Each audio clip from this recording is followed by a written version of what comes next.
పశ్చిమ గోదావరి జిల్లా తణుకు నియోజకవర్గం అత్తిలి మండలంలో సుపరిపాలనలో తొలి అడుగు కార్యక్రమం నిర్వహించారు. ఈ కార్యక్రమంలో ఎమ్మెల్యే అరిమిలి రాధాకృష్ణ పాల్గొన్నారు. గత వైసీపీ ప్రభుత్వం ఇచ్చిన హామీలు తొంగలు తొక్కిందని ఎమ్మెల్యే రాధాకృష్ణ విమర్శించారు. కూటమి ప్రభుత్వంలో అసలైన సంక్షేమం అమలు చేస్తున్నామని చెప్పారు.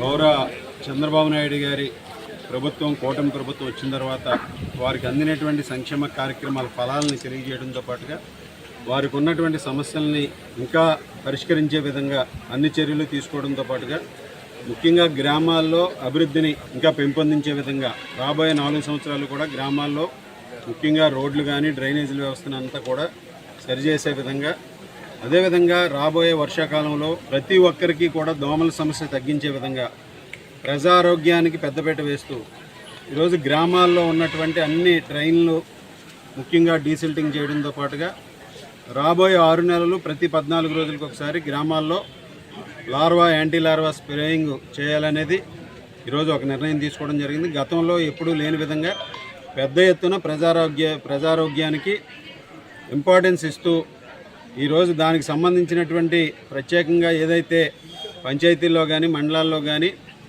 ఈరోజు శానిటేషన్కి సంబంధించిన నిధులు ఉన్నాయో వాటిని పూర్తిగా ఈరోజు ప్రజలకి ఉపయోగపడే విధంగా వెచ్చించాలనేది ఈరోజు అధికారులకు సూచనలు చేయడం జరిగింది. దానికి అనుగుణంగా గ్రామాల్లో డ్రైన్లను శుభ్రం చేయడంతో పాటుగా దోమల మందులు అది కూడా కొట్టించడంతో చేస్తే ఈరోజు రాబోయే సీజన్లో వచ్చేటటువంటి డెంగ్యూ, చికెన్ గున్యా ఇటువంటి వైరల్ ఫీవర్లన్నీ కూడా